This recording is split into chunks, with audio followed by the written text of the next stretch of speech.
Sefolosha returned to New York City with the Hawks on Thursday and said he was looking forward to just focusing on basketball again.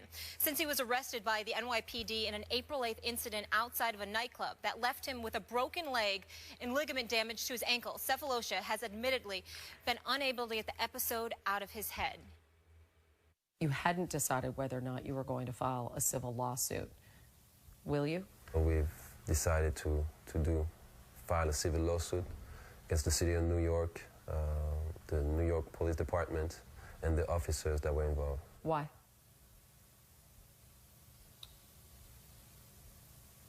Because there's a lot of unknown about how this will affect me 2 years from now, 5 years from now, 10 years from now.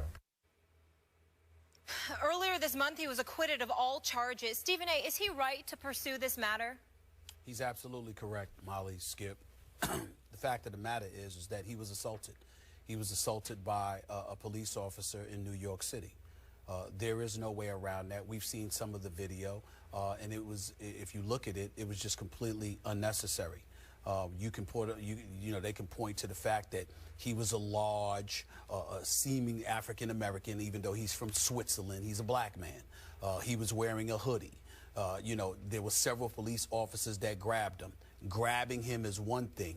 Kicking him and hitting him is an entirely different matter altogether. And by the way, keep in mind, this is while he was trying to extend some dollars to a homeless individual, point number one.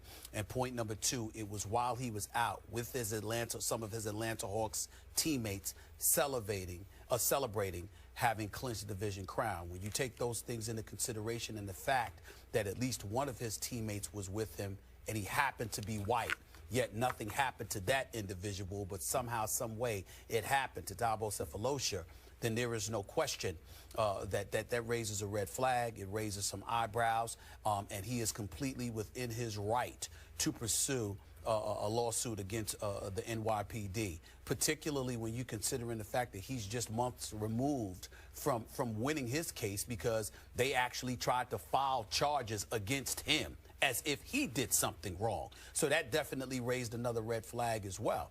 And I think it's important, and it's incumbent upon me specifically on this radio show, on this television show, sitting here in this chair, to acknowledge the fact that, again, these are not isolated incidences. It doesn't appear to be the case, at least in the eyes of black Americans. The reality is that when it comes to the issue of police brutality, I have spoken about this on several occasions. I encourage people from all communities to obey the law, to understand that police officers are law enforcement officials, and you should listen to what they're telling you to do.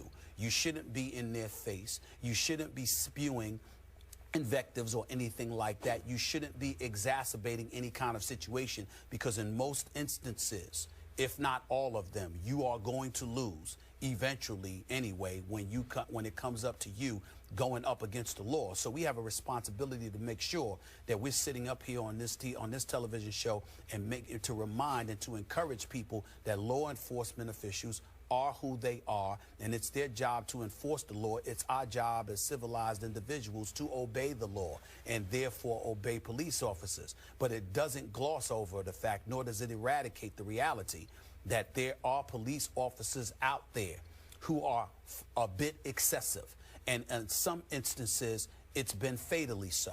You know, don't get me started with Walter Scott in South Carolina. Don't get us started with Michael Brown. Don't get us started with this 16-year-old teenager just the other day that was tossed over, by a sheriff's deputy in South Carolina, forcing him to ultimately lose his job because he felt the need to be excessive in his physical behavior towards her. Regardless of what the circumstances were, she wasn't a threat. She certainly didn't put her hands on him. And the fact is that this is a girl that just lost her mom recently and is a foster child. None of that's taken into consideration in all likelihood because the officer did not know that. But there's a lot of things that they don't know. And if you don't pose a physical threat to a police officer, there's no reason on earth for a police officer to be doing what the police officer did in the Thabo Sefolosha case, and obviously in the case that I just mentioned with the girl in South Carolina. These are problems that have permeated the African-American community. Is something that's being talked about. It's something that needs to be investigated thoroughly and even more so. But there is no denying that there is a problem. There is no denying that even though everything can't be perfect about the Black Lives Matter movement in some people's eyes or whatever, as it pertains to the issue of police brutality, I don't want to sit there and label or stigmatize or excoriate police officers, because I know one thing: when I need help, I'm calling 911, and it's them. And by and large, they do the right things. And there are black police officers, so let's keep that in mind as well. This is not a race thing in that respect, but we have individuals with darker pigmentations, whether they are African Americans or, in the case of Sefolosha, who's from Switzerland, that literally can make the case that there has been excessive behavior exercised against them, and something needs to be done to address it. We can't keep quiet about it, because the fact of the matter is it deserves a hell of a lot of noise. It's just that simple. I 1,000% agree with everything you just said. Obviously, Stephen A. Smith, I cannot remotely identify with this situation the way you can. But clearly, I admire this man for pursuing this to the nth degree in the court of law, because clearly this was police brutality, and the injury that Sefolosha suffered could be career-threatening. It was so terrible. I have such sympathy for what he went through once this situation escalated to the point that it did. And I would applaud him if he pursues this to whatever he can in the court of law to get whatever justice he can get for himself, given how this situation ended. But Stephen A., if you will, allow me to talk briefly about how this situation started. Maybe I'm out of line bringing this up. Correct me if I'm wrong. But you know and I know that my ongoing theme on this show has been nothing good ever happens after midnight in any kind of nightclub situation. And there is a moral to this story. If there's anything we can take away from it that's constructive, there's an overlying moral to this story. Obviously, underlying this incident was, as you refer to, the escalating tension in this country between white policemen and black people, black-skinned people. Yet, how did it begin, Stephen A.? It's 4 o'clock in the morning. That next night, that same night of April the 8th, they have a game, and again, they had clinched, but they have a game coming up against the Nets. The Atlanta Hawks do. The Hawks at that point were 58-19, 8 games better in the Eastern Conference than the second place Cleveland Cavaliers. So they are riding high. And I said at the time, I thought that Sefolosha and Antich had a responsibility to their teammates to avoid any situation that could put them in peril. So what happens? An incident breaks out in a Manhattan nightclub down in the Chelsea area. And the police are there, and they're screaming at everyone in the club to quote Thabo, "Get the hell out, get the hell out." And they're rushing people out of the nightclub into the street, and he stopped, as you point out, to give $20 to a begging homeless man. And another policeman says, "No, you got to go. Get the hell out of here." And Thabo said that he spoke to the policeman, engaged him in conversation, something in the vein of, you can speak more nicely to me than that. Well, Stephen A., I think you'd be with me. There are times you just can't engage verbally with the police. No matter what the situation is, you just should go on, just move along. But then it escalated again. Then Sefolosha admits he got mad at one of the policemen, and he said to this one policeman, "You're a midget and you're mad." And that sent that policeman over the edge into what I would see as police brutality. And all of a sudden, he's going to the ground, and a baton is flying. He's getting hit. He's getting kicked in the back of the leg, and he breaks his ankle badly. Now, to me, is there any, like I said, any constructive takeaway here? What were you doing out at 4 o'clock in the morning at the nightclub? And number two, if the police tell you to get the hell out, you just have to do it. You can't invite any more trouble. Is that fair? You've been in those situations before. Is that fair of me to bring up?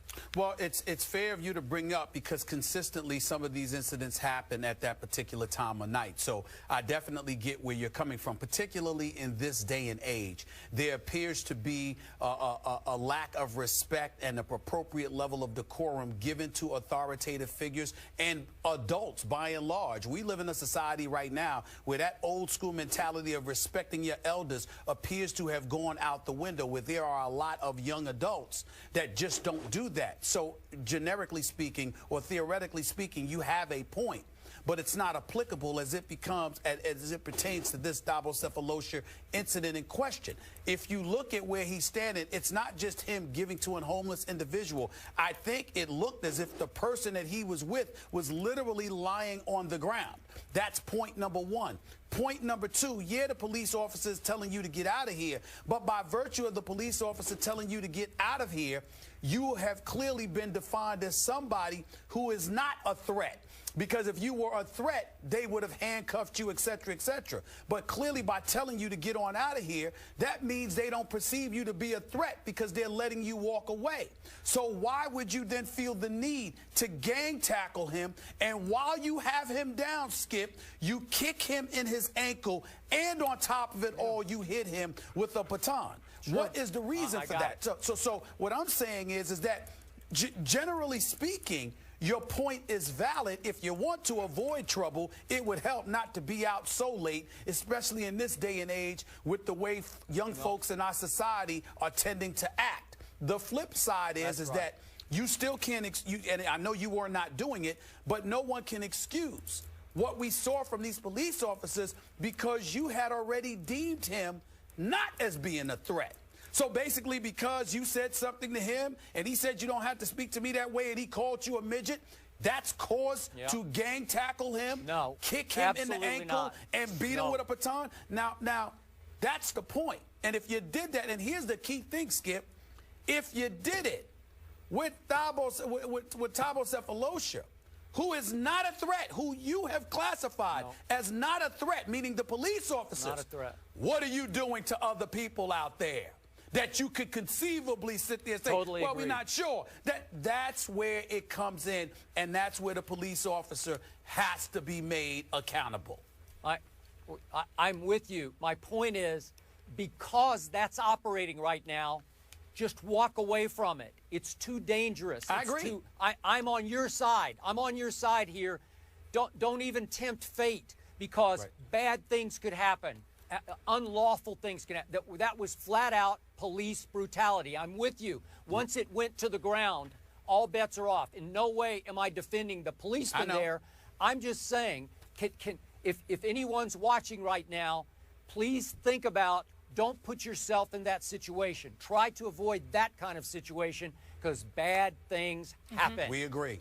We agree. Unfortunately. Fair enough. Nothing good happens after midnight, but he did suffer physical and emotional scars, causing him, of course, to miss time from his job, and I applaud him for moving forward. He'll now sue for $50 million.